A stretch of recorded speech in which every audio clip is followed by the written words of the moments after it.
Bonjour et bienvenue sur Radio Mangalala. Dans cet épisode, on va parler d'Akasha Bandumbola. Eh bien, Akasha Bandumbola Mbongo, née Akasha Bandumbola, est une femme d'affaires politicienne et figure influente en République démocratique du Congo. Membre de l'Union pour la démocratie et le progrès social, elle est une proche alliée du président Félix Tshisekedi et occupe plusieurs postes ministériels clés, devenant la première femme à diriger le ministère des hydrocarbures en 2025. Connue pour son parcours ambitieux alliant finance, économie et engagement politique, elle est également fondatrice d'une organisation humanitaire. Son style direct et son engagement pour réformer lui ont valu des surnoms comme Margaret Thatcher de la part de son père. Akasha Bandumbola, née le 16 juin 1980 à Kisangani dans la province de Chopo, est issue d'une famille modeste. La fille de Raphaël Bandumbola et d'Henriette Mbokoso. Ses parents étaient en poste à Kisangani au moment de sa naissance. Dès l'enfance, son père l'a surnommée Margaret Thatcher à raison de son tempérament affirmé et de son potentiel en leadership. Elle grandit à Kisangani où elle fréquente des complexes scolaires au Capi, une école privée pour ses études primaires. En 1994, la famille déménage à Kinshasa, la capitale, où elle poursuit ses humanités au lycée Bosangani. Elle obtient un diplôme d'État en section commerciale au lycée Molière en 2000 en tant que lauréate. Après son baccalauréat, Akasha Bandumbola intègre l'université protestante au Congo, à Kinshasa. Elle y décroche un Master 2 en économie monétaire, administration des affaires et sciences, option finance, banque et assurance, avec mention distinction. Cette formation solide en économie monétaire et en finance la prépare à une carrière dans les secteurs bancaires et entrepreneurial. Avant d'entrer en politique, Akasha Bandumbola Mbongo bâtit une solide expérience dans le monde des affaires. Elle commence comme assistante après ses études, puis travaille pour plusieurs institutions financières et entreprises renommées comme l'Ecobank, la Finca, la Banque internationale pour l'Afrique et au Congo, Vodacom et ANAPI. Elle a également travaillé en France dans un cabinet de conseillers économiques privés, élargissant son réseau en Europe. Son parcours dans la banque et les télécoms lui confère une expertise en gestion financière et en économie, qu'elle mettra plus tard au service de l'État. Son engagement politique remonte de son adolescence étudiante opposée à la dictature de Mobutu Sese Seko. Elle participe à des marches de contestation risquées. En 2003, elle rejoint le Rassemblement pour une nouvelle société, un parti d'opposition radicale, et se présente comme candidate aux élections législatives dans la circonscription de Funa à Kinshasa. Approchée par Deli Sesanga, elle contribue à la création de l'ONG Envoi, devenue parti politique en France où elle réside temporairement. Elle adhère à l'UDPS. Inspirée par les idéaux de Tshisekedi, elle devient vice-présidente de l'UDPS France, participe à des manifestations en Europe et défend les partis sur les médias occidentaux.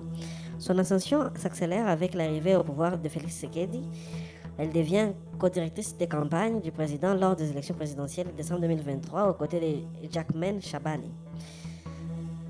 Nommée ministre d'économie nationale dans le gouvernement Ilunga, remplaçant Joseph Kapika, elle gère la stabilité des prix pendant la pandémie de Covid-19, condamnant la hausse spéculative sur les produits de base. Elle est députée nationale de la circonscription de Lukunga à Kinshasa. Elle est affiliée à la plateforme DATDC.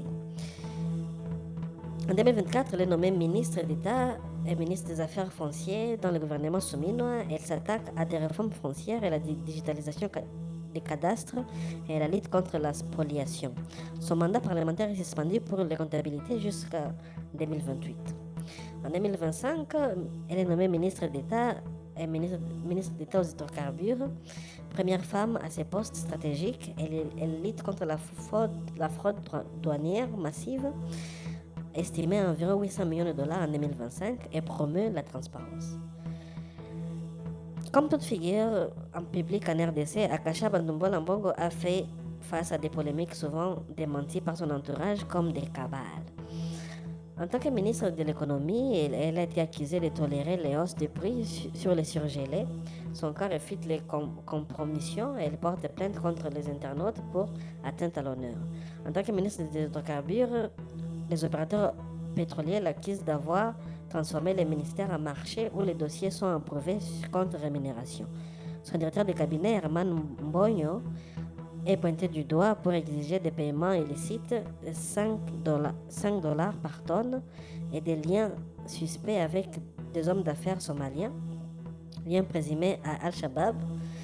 Le ministère dénonce une mafia des pétroliers indisposés par ces réformes.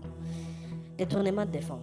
Soupçon de 720 000 dollars mensuels via un comité de suivi pour les stocks stratégiques. Le cabinet réplique que c'est une des informations. Le comité finançant les projets légitimes et audité un compromis syndical a suspendu une grève.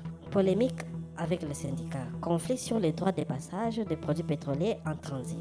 Ces affaires soulignent les tensions dans le secteur pétrolier opaque, mais elle maintient son engagement contre la fraude. Elle dirige la fondation Acacia en action dédiée à l'humanitaire et aux femmes et aux communautés marginalisées, notamment dans les pays de l'Est. Elle rend hommage aux femmes victimes de conflits. Mariée et mère d'un enfant, elle reste discrète sur sa vie privée, priorisant son engagement public. Akasha Bandumbola incarne le leadership féminin en RDC, passant du privé à l'arène politique avec détermination. Son bilan mixte reflète les défis de gouvernance congolais, mais sa résilience face aux critiques en fait une actrice incontournable.